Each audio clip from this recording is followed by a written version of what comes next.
వెంటనే జై వీఆర్ఎస్, జై వీఆర్ఎస్, వీఆర్ఎల్ ఐక్యత, వీఆర్ఎల్ ఐక్యత.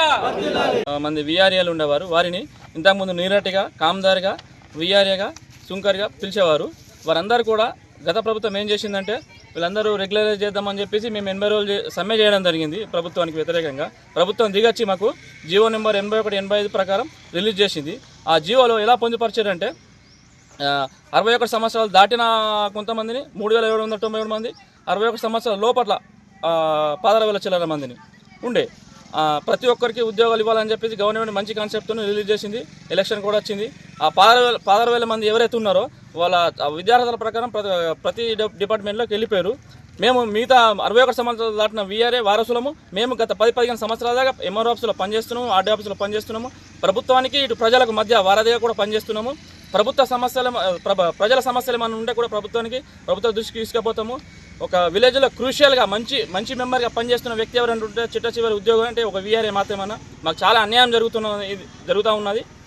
ఒక్కొక్కరు వాళ్ళ తండ్రుల జాబులు కొడుకులకు ఇస్తామనగానే పాపం అందరు కూడా కొన్ని లక్షల రూపాయలు కొంతమంది భూమి వాళ్ళ వారసుల అన్నదమ్ములకు, తోటి అన్నదమ్ములకు ఇచ్చేసారు. చాలా అప్పులపాయలు, చాలా కొంతమంది ఆత్మహత్య కూడా చేసుకున్నారు ఈ బాధలు భరించలేక.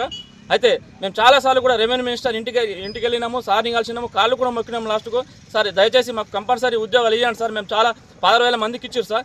ఆ జీవో ప్రకారం మిగిలిపోయిన మేము 3,797 మంది ఉన్నాం సార్, దయచేసి మమ్మల్ని చూడండి సార్ అని కాళ్ళ మీద పడితే కూడా సారు మమ్మల్ని కనికరిస్తలేడు. చూద్దామనే మాటకు వచ్చిండు.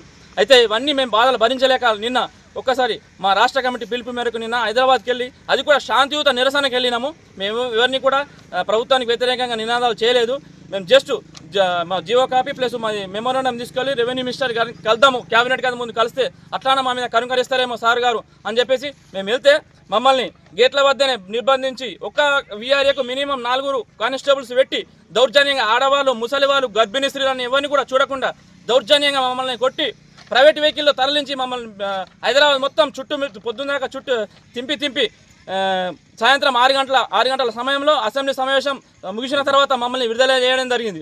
ఇది చాలా బాధాకరం. గవర్నమెంట్కి ఎప్పుడు కూడా మేము అగెరెస్ట్ పోలేదు, సానుకూలంగా ఉన్నామని చెప్తున్నారు. మమ్మల్ని అరెస్ట్ చేస్తున్నారు. ఇక్కడ నుంచి పోదామంటే కూడా మా ఇళ్ళ పంట ఒక్కొక్క ఇంటికి 2-3 వెహికల్స్ పంపించారు, అరెస్ట్ చేసారు. చాలా దౌర్జన్యము.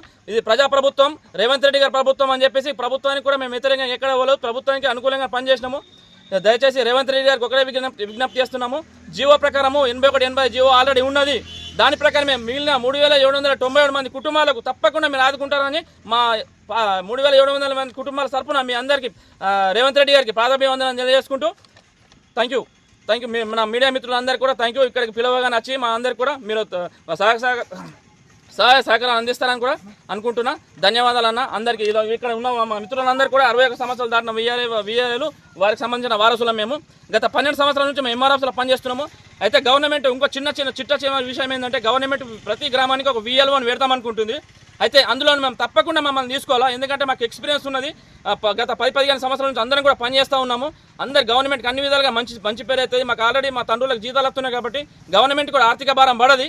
మంచి విషయం అని చెప్పేసి గవర్నమెంట్కి రేవంత్ రెడ్డి గారికి మా నుంచి ఒక విన్నపం చేస్తూ ఉన్నాము. థ్యాంక్ యూ సో మచ్ అందరికీ.